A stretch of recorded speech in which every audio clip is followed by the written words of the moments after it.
Olá, caros ouvintes, estamos hoje de volta aqui falando sobre Umbanda, Candomblé, Espiritismo Kardecista e muitas outras cositas, né, Paty? É isso aí, né? E tentamos tirar algumas dúvidas que realmente eu acho que permanecem. A gente tem visto, né, uma coisa que a gente ouve muito por aí e tudo, é dizendo que os espíritos que vêm ou que incorporam na Umbanda, principalmente na Umbanda, né, contando que no Candomblé não são os orixás, que depois o Ricardo explica melhor, mas que são espíritos de pouca luz, então por isso que eles precisam dessa entrega de oferenda, né, de comida, de vela, de às vezes bebida. Então a gente ouve muito isso, que daí são então espíritos sem luz e que eles acabam fazendo a troca para realizar as coisas que a gente pede. Não tem nada a ver, né, Ricardo? Não, não tem não. Imagina, primeiro que, olha, eu falo, existe uma questão cultural muito forte, né? Você vê, o racismo é tão presente no Brasil que até as religiões que têm uma certa influência africana passam a ser vistas como religiões menores, religião de gente ignorante, etc. E que é uma bobagem, porque principalmente Candomblé tem o Pierre Verger, tem a Gisele Cossart, tem uma série de estudiosos, Vinícius de Moraes, Maria Bethânia, muitos intelectuais e dentro da Umbanda também. O que acontece é assim, primeiro, o kardecismo vem com essa história, por que que o preto velho, depois de desencarnado, vai vir como preto velho? Aí a minha pergunta, então por que que o Dr. Bezerra vem como branco velho? Então, por que que a Joana de Ângeles, do Divaldo Pereira Franco, vem vestida de freira? Quer dizer, uma freira dando psicografia para um médium espírita. Então, assim, por que que não pode ser um preto velho? Porque eu adoraria vir de preto velho depois de desencarnado. Por que que tem que ser... qual é o modelo que a pessoa tem que vir, né? Gente, é que vocês não sabem, mas o Ricardo, ele tem uma parte dele que é oriental. Então você imagina um preto velho de olho puxado, né? É um índio, né? Um índio Mas assim, por que que eu não posso vir com uma forma dessa? Quer dizer, eu tenho que vir de senador romano? Eu tenho que vir como o quê? Como médico alemão? Por que que eu não posso vir de índio? Por que eu não posso vir de preto velho? Por que que eu não posso vir de boiadeiro? Não posso vir de criança? O espírito não tem forma. E quanto mais evoluído for o espírito, mais ele vai perdendo as formas até se tornar um ponto de luz. Então, mas e essa questão, Ricardo, da gente fazer, vamos chamar de oferenda, né? Quer dizer, da gente acender a vela, de às vezes entregar um prato específico para aquela Primeiro, entidade. por exemplo, charuto e cigarro. Entidade não precisa fumar. Mas a entidade usa aquilo para fazer defumação, para como criar um campo de limpeza misturado com ectoplasma, já para ajudar a descarregar no momento do passe. Embora a gente saiba que tem vários terreiros hoje que até abdicaram uma questão mesmo de praticidade isso do culto, mas isso é ajudado muitas vezes para fazer esse momento de descarrego.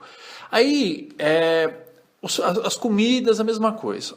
Isso não é utilizado, eles não usam do fluido dessas comidas para se alimentar, eles usam para retirar energia necessária para curar ou reorganizar ou restabelecer a harmonia de determinadas pessoas. Então, é assim, eu vejo, eu venho de um lar kardecista, né? Então, e eu sempre via, e eu sempre me perguntava por que que tinha determinados trabalhos em que os médios saíam exauridos. E aí no kardecismo se usa muito essa coisa do ectoplasma do médium, muito do ectoplasma do médium. A Umbanda já utiliza de outros elementos para poupar. Se utiliza ectoplasma, se utiliza, mas não se utiliza tanto. Então se utiliza para um trabalho, se usa o fluido vital das folhas através de um banho. Que é chamado de sangue verde, né? O sangue verde, a seiva. Se pode usar a mistura de uma farinha com mel, gera um campo energético de uma determinada frequência. Você usa, então, todos esses elementos, as frutas que são colocados, tudo isso é colocado, é utilizado de uma maneira, manipulado pelo plano espiritual, de modo a gerar cura ou gerar o reequilíbrio de uma determinada energia no assistente, naquela pessoa que é mais necessitada.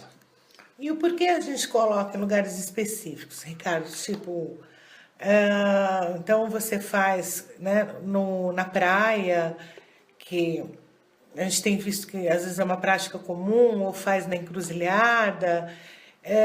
O que isso realmente ele tem? Isso é o quê? Um campo energético que existe ali? São campos vibratórios, são frequências vibratórias, né? Então, quando a gente quando a gente acende uma vela de uma determinada cor, quando a gente faz uma determinada reza, ou canta um ponto, né? Um ponto são aquelas rezas cantadas, aquelas cantigas.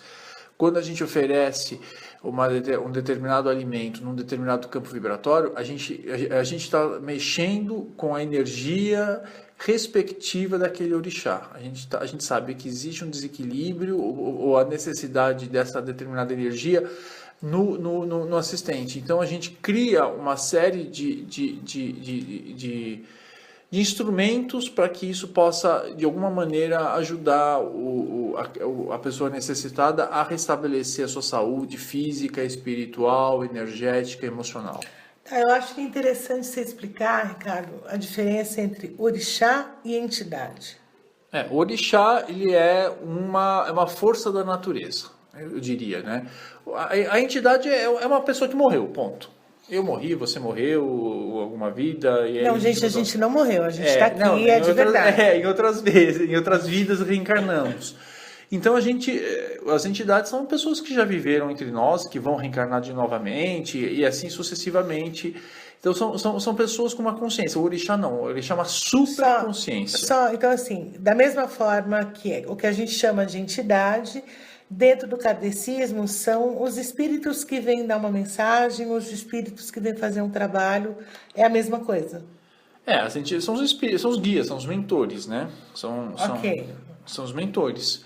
Agora, os orixás não, os orixás são forças da natureza, são superconsciências que são representadas de uma maneira antropomórfica na religião, mas que não passaram não são o que a gente chama no candomblé de eguns, né? São pessoas que são seres superconscientes e são essas forças da natureza. E é por isso que a gente tem representado, então, cada tipo de força da natureza, a gente tem representado por um orixá, é isso? Isso, e com um determinado arquétipo, né? Com características que justificam o temperamento de um determinado filho daquele orixá. Então, Nhançã é a senhora das tempestades? Das tempestades, dos ventos, ela é muito comunicativa, uma grande guerreira. Aí a gente tem a Iemanjá, que é representado no mar, nas águas salgadas, que traz consigo a característica de ser uma grande mãe. Aí a gente traz Oxalá, que é a luz, que é o Criador, dentro da frequência da cor branca. Aí a gente... E assim sucessivamente, né? Então, e daí você tem essa questão das cores, né? E essas cores tem a questão da roupa também, das velas, como é que funciona? As cores também, as cores vibram, né? Em frequências distintas. As velas emitem a chama em cores distintas. Então tudo é frequência vibratória. Então todo trabalho ele lida com essas frequências vibratórias distintas, né? Para cada orixá. Então quer dizer que dentro do candomblé você só tem essa força dos orixás. Você não tem um atendimento de entidades. Não, tem alguns candomblés os catiços, né, eles trabalham com determinadas entidades, algumas casas, mas isso não é comum em todas, não. Mas está existindo hoje em dia, não é, uma certa união, ou essa diversidade acaba se unindo, porque eu conheço uma casa que é kardecista, que eles fazem um trabalho principalmente de cura, né, de cirurgia espiritual, e durante essa parte de cirurgia, em casos mais graves, eles são atendidos por caboclos. Sim, não, veja, os caboclos eles estão presentes no kardecismo já faz muito tempo, muito tempo. Itaporã é um guia de uma casa na Vila Mariana, que é a Casa do Caminho. A gente tem o Borogotá, que é o protetor da Federação Espírita do estado de São Paulo. É mesmo? É Carlos Gomes, né? Que assume a forma de um índio de Bogotá. Olha. Aí tem toda uma história, Carlos Gomes com a ópera lá, o Guarani, etc. Nossa, interessante.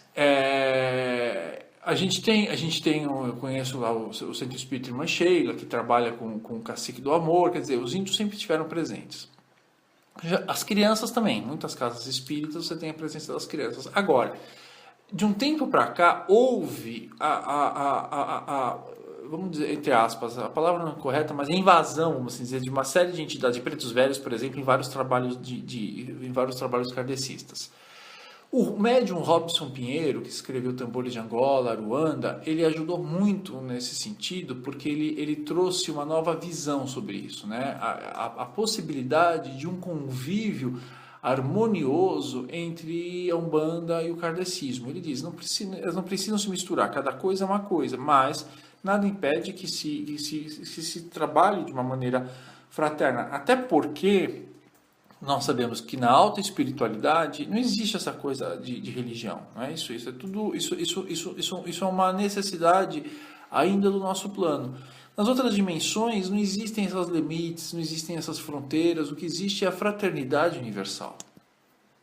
Isso quer dizer que nós é que acabamos dividindo para poder ter uma orientação e seguir um caminho. Sim, sim. E eu acredito piamente, esse é o caminho do Selva, inclusive, que futuramente essas divisões elas vão deixar de existir, né? E as casas tenderão a ser centros de estudo, de saberes, de uma espiritualidade independente, uma espiritualidade que não está presa a um determinado rótulo, não está presa a determinados dogmas, uma espiritualidade que evolui assim como evolui a consciência do homem.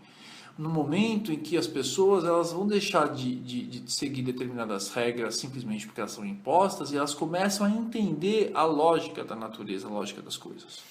E a questão de roupas, o candomblé e a umbanda é a mesma coisa, Ricardo? Não. São os fios de contas, é tudo distinto, né? Fio de conta é o que normalmente é chamado de guia. Isso, Guia no candomblé já é uma outra coisa, né? É o que você usa enfim, você usa nos fios de conta. Mas dentro do kardecismo também, o kardecismo não trabalha com essa necessidade como os umbandistas de se trabalhar de branco, né? Então, nas reuniões kardecistas existe, cada um chega de um jeito, uma de jeans, outro de vestido de seda, outro de terno. Mas normalmente usam jaleco branco, né? Não necessariamente. Não necessariamente. Dentro da Umbanda, uma das razões que